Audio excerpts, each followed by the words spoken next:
Defense Diaries. I'm your host, Bob Mata.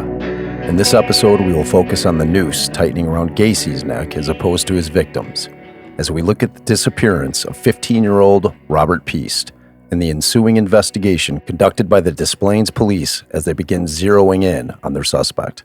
I'm compelled to warn you that this episode contains disturbing and graphic content about the taking of a human life. So please exercise caution when listening, and also remember, these tapes are 40 years old and were recorded on an old push-button tape recorder. So while we've cleaned them up as much as humanly possible, at times you will have to really focus on what Gacy is saying. And one last friendly reminder that we will have the accompanying transcript pages on defensediaries.com under the transcript link. This is Episode 2 of the Gacy tapes, the last piece of the puzzle. On December 11th, 1978, Robert Piest, affectionately referred to by friends and family as Robbie, was working as a stock boy after school at Nissan Pharmacy, which was a small chain located in the Chicagoland area. He worked there part-time as he was saving money to buy his first car when he turned 16. This was a milestone that, sadly, he would never reach. When I had left the drugstore, first of all, I arrived at the drugstore at 5:30, left at 7 o'clock. When I come home at 7 o'clock, I did some Valium. But I only think I did 10 milligram Valium. So. Then I went back, because I would have never gone back to the store. They called me up and told me that my book was there, and then I decided to go back. Because when I originally was there, I was there with my car. I had no intentions of going back there. In fact, I was at my house. I cleared the tape off. When I cleared the tape off, there was a call from Larry Torf for his brother, stating that I had left my Bible. Gacy's contracting company, PDM, was doing a remodeling job on the store. During this time frame, Robbie overheard the guy who was overseeing the work being done tell Larry Torf, the owner, that he'd be hiring people for the summer to work for him at $5 an hour. Robbie didn't approach the man at that point to inquire about a job, which in retrospect, if he had, he may have never ended up in Gacy's clutches. At about 8:30 p.m., Robbie saw the construction guy had returned and thought to himself that this was a great opportunity to ask the man about a job. At about 8:47, Robbie's mom walks into the store. She was coming to pick him up from work so they could go home and celebrate her birthday with the rest of the family. At that point, Robbie noticed that the contractor was leaving the store. And not wanting to blow the opportunity to talk to him, Robbie asked Kim Byers, a coworker, to give him back his winter jacket, as she had borrowed it a bit earlier in the evening because the register was near the front door of the store, and the cold air blasts were too much for her to handle. Keep this small detail in mind, as this particular exchange happens to lead to one of the major breaks in the case. As Robbie was running out of the store, he told his mom, "Wait here for a few minutes because I got to see a contractor about a job that's paying $5 an hour." Robbie rushed out of the store before the man could drive away. That moment in time would be the last that Mrs. Piest would ever see her beautiful boy alive. I left the store at 8:50. I drove away from the front of the drugstore and parked in front of the restaurant. Okay. He came out and walked over to the truck. He was talking to me on the outside of the truck. I had invited him in the truck. He got in the truck, told me only he had a little time. I said, "Well," I said, I gotta make a stop, and then I'll be coming back up this way. So he rode with me to the house. That I remember. He came to the house. From this pharmacy over to my house, it's got to take. First of all, we didn't leave, and it had to be 9 o'clock because I think the news was on the radio when we were driving down to it. We didn't get to my house until about 9:15, 9:20. I know that I had 3 or 4 phone calls, and that I had cleared the answering service twice in that period of time. I talked to the electrical contractor. I talked to the plumbing contractor, Max Gus's. I can't think of who the electrician was. I had talked to somebody else. Talked to Raphael. Raphael wanted to know why I wasn't out of his house yet, because I told him that I hadn't gotten there yet. He had talked about a summer job. I told him that I didn't know if I could hire him at all. No, that he should wait till summer comes. And then I don't know. I told him there was other ways he could make money. If that's what he was interested in. He didn't like the idea. We didn't get into the idea.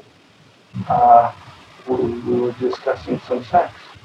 Well, then he had put the handcuffs on himself. He put the handcuffs on himself.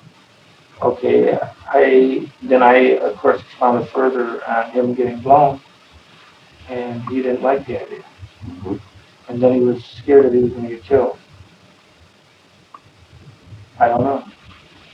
He said he wanted to go home because he thought he thought that I was going to harm him. So why would you say that? You know, I don't recall exactly what he said. Back at the drugstore, Robbie's mother waited and waited, ultimately leaving to head home without her son. What happened next? I don't remember. How was he killed? Strangulation. The rope trick. Or did you put the rope on his neck? He was in the Did bed. you have sex with him? No. He was strung on the... He laid on the side of the bed, because then I had to leave. The phone was ringing again, but the answering service was on. Then I had to clear the answering service, and when I cleared the answering service, this is Johnny, this is Aunt Leon. We're on our way to the hospital. We're on our way to the hospital. They call us about Uncle Harold. I went and changed my shirt and grabbed my jacket. I changed my pants and shirt, grabbed my jacket, got in the car, and took off. Now, this had to be 10:15 or so when I took off. And he was dead. Yeah. Did he have his clothes on? Yeah. You remember the actual killing? You remember strangling him? No. You remember carrying him into the bedroom? No, he walked in the bedroom. Why? I told him that's where the key for the handcuffs were, where he wanted the handcuffs on. Is that when you killed him, in the bedroom? Yeah. From behind or in front of him? No, standing right next to him. Did he struggle? He fell on the floor, yeah. See, all I did is, after the rope, he was standing there when I put the rope around his neck. He was standing right there. Because all I said, I want to show you something. But then I don't remember. I think he fell on the floor, because that's when the phone rang because I left. Who was it? It was your aunt? No, the answering service had covered it. But then I had to go clear the answering service up to find out who called. So the phone was ringing while you were killing him? Yeah, I think so. At around 11:30 p.m., consumed with fraught and worry, she calls the police to report her son missing. She goes on to explain to them that this is a good kid, straight A's, athlete, girlfriend. He's just not the runaway type. Something has happened, and she fears it's something sinister. Well, what happened with that is, actually it was, at that time we dispatched officers to take reports. And it was Officer George Konitsky who went to the, and took the report. And when he got done with the report, which he would have come in, he was working 3 to 11 shift at that time. And he came in and he went to juvenile division. And in the late 70s, kids were running away. They're constantly happening. In fact, a lot of times they weren't entered in right away into the computer because that was, back then, was a very meticulous operation to enter anything into the computer. But when he got done with that, he made the effort to get a hold of juvenile guys and said, this is not your normal runaway. This kid is just like you just said, an all-American kid, great family life, no girlfriend problems, school problems, anything. There was just no reason for this kid. So then they started looking into it right away. This insistence by Mrs. Piest that someone do something about her missing son cannot be overlooked, as it is the turning point in terms of Gacy's reign of terror coming to an end. The next day, December 12th at 9 a.m., the late Lieutenant Joe Kozenzak and Detective Raphael Tovar arrive at work. But George, to his everlasting credit, he went back to the location where Robert Piest had last been and got the names of everybody that had been there that night. He did that evening. And then as things would happen, the next morning I came into work. I was the early detective. And the Piest family came into the station quite early, wanting to talk to the detectives to see what was being done. Well, the lieutenant, Joe Kozenzak, was in his office. He comes out to my area and tells me to go get the reports. The lieutenant learns that the missing boy had attended the same high school as his own son, which was Maine West in Des Plaines. In light of this fact, he immediately orders an investigation to start. Detectives first compile a list of all the employees that were working at Nissan Pharmacy the night before, including Larry Torf, who, if you remember from earlier, was discussing summer jobs with Gacy. Once the officers are armed with that information, it doesn't take much time for the detectives to figure out that the construction guy was John Wayne Gacy. And at about noon on the 12th, detectives show up at Gacy's house unannounced. They ring the doorbell, no answer. As police gather more and more information about Gacy, the narrative begins to change. Gacy, the businessman, community leader, and party clown who everyone seems to think is such a great guy, is a facade that begins to fade very quickly. As information about Gacy flows in, a much darker picture is being painted as day fades into night. At this point, detectives no longer view Gacy as merely a person of interest, but instead consider him to be the primary suspect in the disappearance of Robert Piest. At approximately 8 p.m. on the 12th, the police once again visit Gacy's home. This time, however, Gacy answers the door.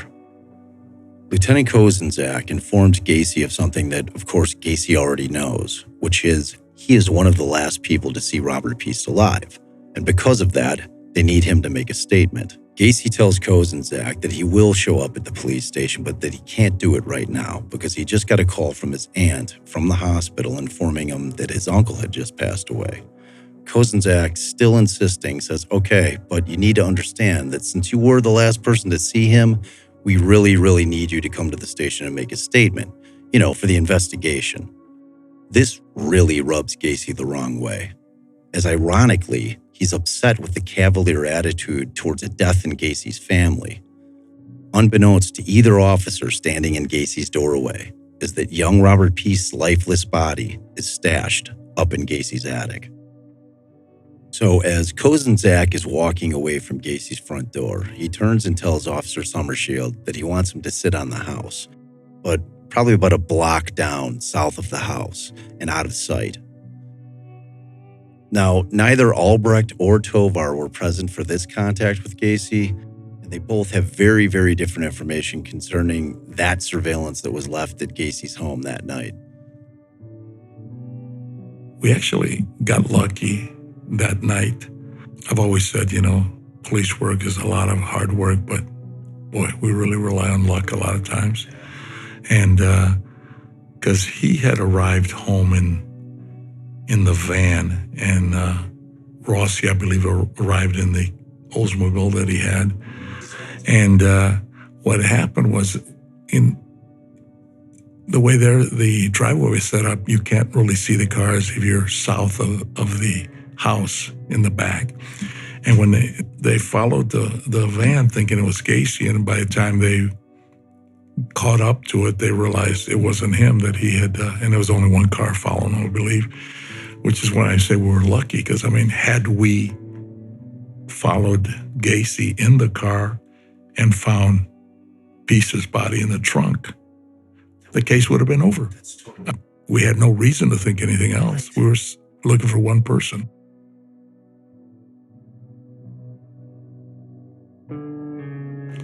Well, I'm not sure which one would be the right way, but from how I recollect that I was told about it was Kozenzak and Summershield were there, and that they talked to him, and like you said, he blew him off and said,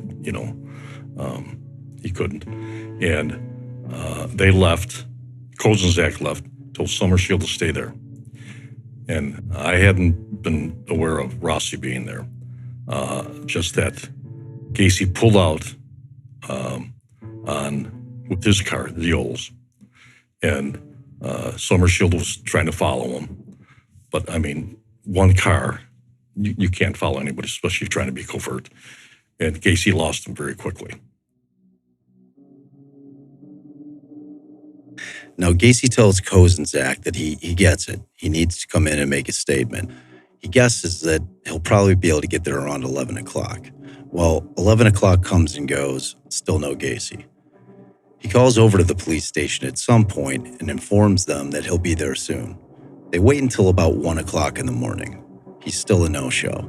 At that point, they decide to go home for the night. Fast forward to about 3:30 in the morning.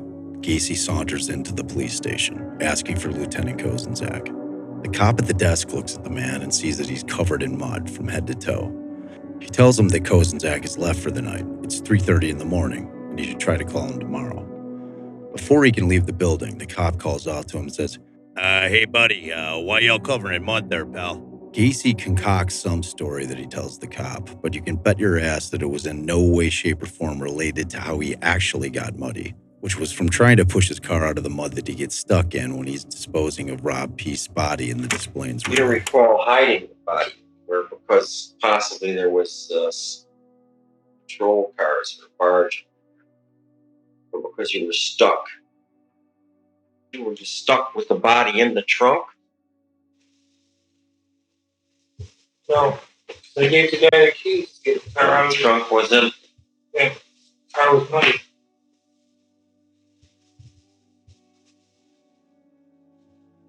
I fell asleep at the wheel, that's why I said I don't remember. On December 13th, Gacy does in fact call it around 11 a.m. and says he'll come in, and as promised, Gacy shows up. He's questioned and maintains his story that he never spoke with Robert Piest, and certainly never left Nissan Pharmacy with him. Kozenzak and every other officer investigating the Piest disappearance are not buying what Gacy is selling, at all. As a matter of fact, while Gacy is sitting in the interrogation room with various detectives, a complaint for warrant is prepared and presented to a judge for issuance, and is granted. The warrant, which was issued on December 13th, authorized a search of Gacy himself, his home at 8213 West Summerdale in Norwood Park, and 3 of his vehicles, which were a black van with PDM on the side, a black pickup with PDM on the side, and his black 79 Olds Delta 88, which looked a hell of a lot like a cop car. If I heard the CB saying Smokey the Bear was around, a lot of people would refer to my black car as an unmarked Smokey the Bear. Now here I want to talk about why that first warrant is so important. It's because this is the first opportunity that officers are going to have to be able to get into Gacy's house. Not only to look for Robert Piest, who they are hoping is still alive, which they obviously don't know at that point, but if they can't find Piest himself, they can at least find some kind of evidence that shows that Piest had been in that house. In order for the police to obtain a warrant to search our homes, they must show that probable cause exists that a crime has been committed. The police, in order to show that they have probable cause, have to prepare what is called a complaint for search warrant, which is sworn on oath. Typically, the police work hand in hand with the state's attorney's office in drafting the complaint, because if it's poorly drafted or not specific enough as to what they are searching for, or does not contain enough facts that amount to probable cause, and the warrant is issued and executed, meaning that the searches take place, then, when and if the defendant is arrested, any decent defense attorney will look at this warrant and complaint post haste. If the defense attorney believes that the warrant is deficient for any of the reasons that I've stated earlier, then he or she will file a motion to quash, not squash, which is commonly confused, much like moot and mute, or blood splatter and blood spatter. So a motion to quash the warrant operates to suppress all the evidence found as a result of the search conducted on the bad warrant under the fruit of the poisonous tree doctrine. Think of that exactly as it sounds. If the tree is rotten at its roots, the fruit that it produces will be rotten as well. So when you hear people say, he got off on a technicality, this is exactly what they're talking about. And it's not a technicality. It's actually our incredibly precious Fourth Amendment right that protects each and every one of us from unreasonable searches and seizures of our persons and homes by the government. Our founding fathers thought that that particular right was important enough to draft an amendment to the Constitution about it. And frankly, without it, we would be living in a police state where law enforcement could just show up at our homes and come in and search them unfettered. That is a scary thought. The point of me going through that little lesson was not to bore the shit out of you, and I'm sorry if I did, but instead it was to illustrate the importance of the drafting of the complaint for warrant.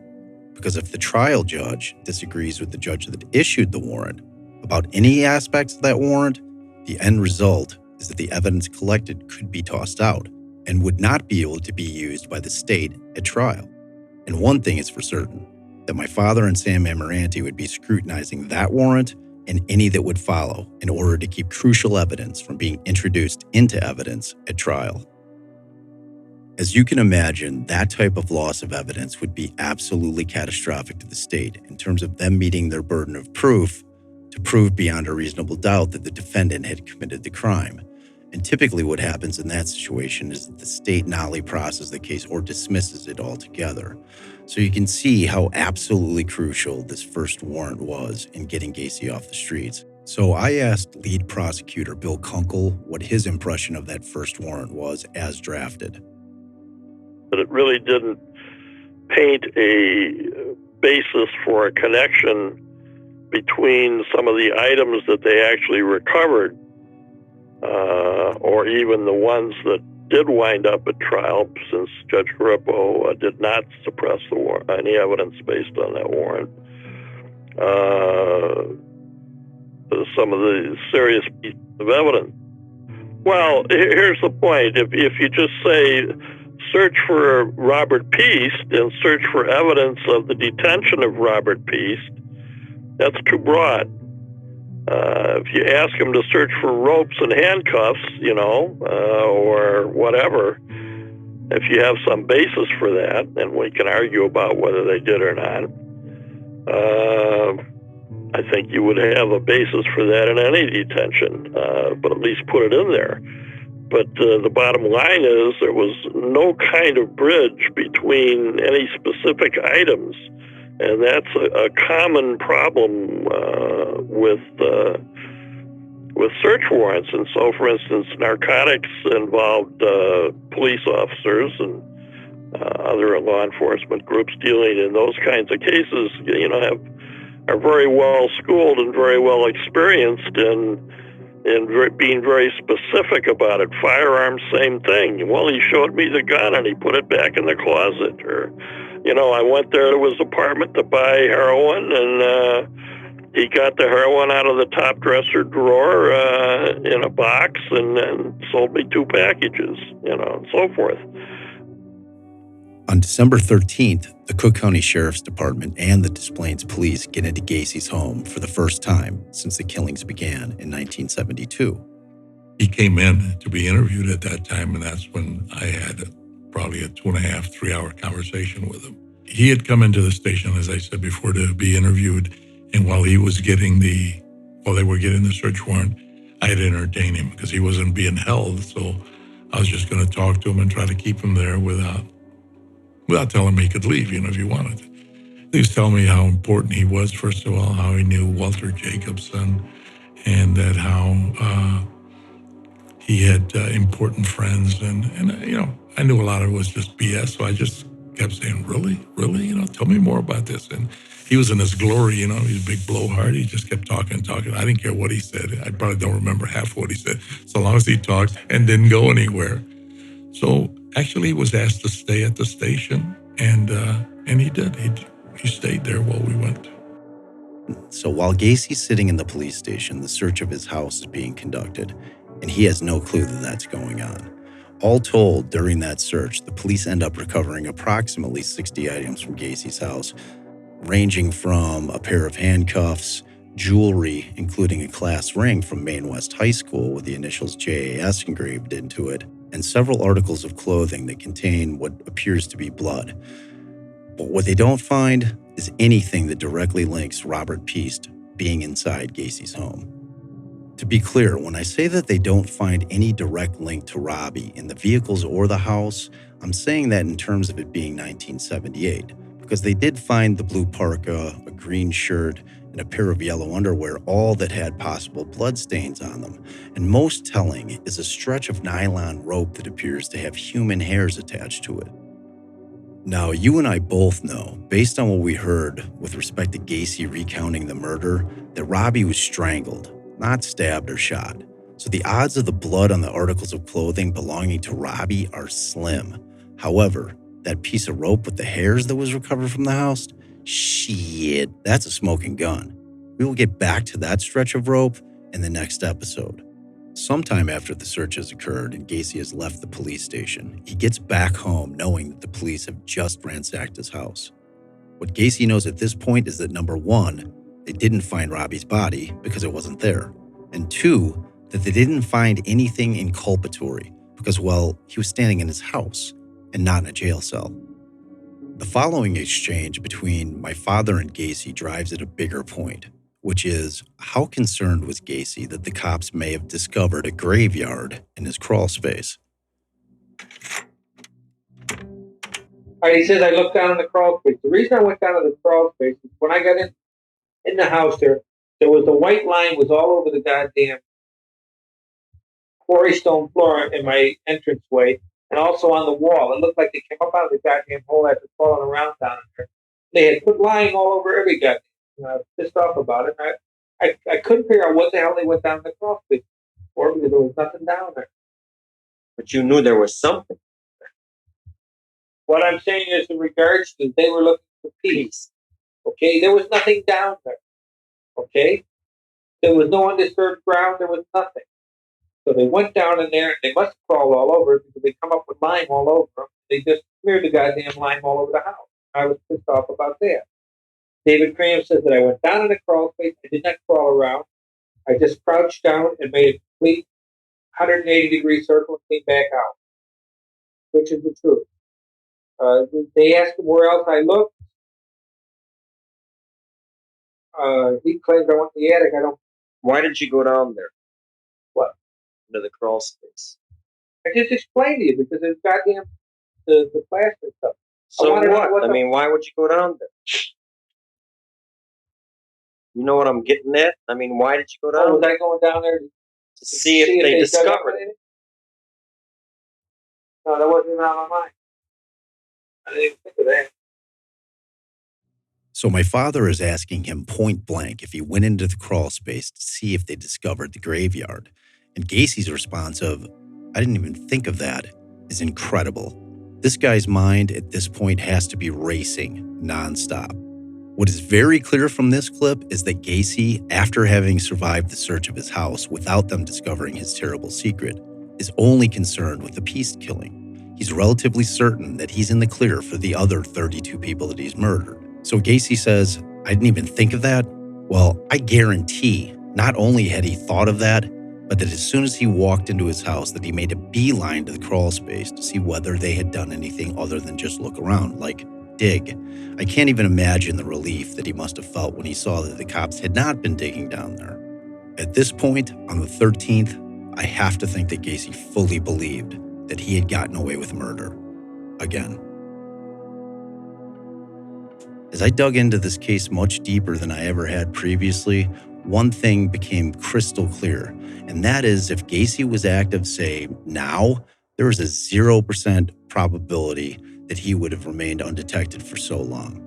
I hazard to guess that maybe he would have gotten away with 2 or 3 murders before he was apprehended, primarily due to the fact that the tools, technology, and science that law enforcement has at its disposal now is light years ahead of what it was in 1978. There was no DNA analysis back then. That didn't become a thing until 1986, when scientists first used DNA to convict Colin Pitchfork for the rape and murder of 15-year-old Donna Ashworth over in the UK. That scientific breakthrough revolutionized forensic science as we now know it. Back in 1978, it was basically fingerprints, blood samples, hair, and fiber. And that was basically it. Now, imagine if they had found that rope with the hair on it today.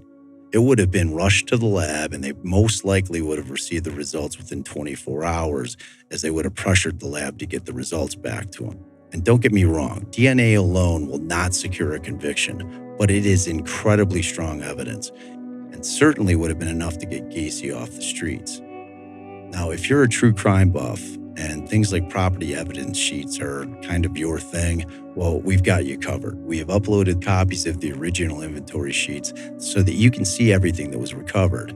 It's pretty interesting, so check it out. And looking back, I can't help but feel great admiration for what law enforcement was able to accomplish in the 10 days with the limited tools that they had. There was no GPS, no social media, no surveillance cameras all over the place, constantly recording everything that we do in our daily lives. I mean, this was good old-fashioned police work, talking to witnesses, matching up stories, really digging for clues that were not readily accessible. It was really, really very impressive. And the one piece of evidence that really cracked this case wide open, well, I'm not going to tell you about that one until the next episode. So what does all this mean in summary? This means that they don't have enough evidence at that point to place Gacy under arrest. In all actuality, they aren't even close. In light of the fact that the police don't have enough to get Gacy off the street, Lieutenant Kozenzak orders 24-hour surveillance on Gacy with 2 teams, 5 officers total, which will start on December 15th. Those officers are given no instructions on how to handle the surveillance, covert or visible, or how to handle the possibility of Gacy approaching them. It matters not, though, as Gacy quickly realizes that he is being watched. Think about it. The man had literally gotten away with murder for at least 6 years. The heat is coming down on him like never before, and he is quickly realizing that he killed the wrong kid at the wrong time in the wrong town. Anyone who's been that proficient in evasion for so long is bound to know that the gig is just about up.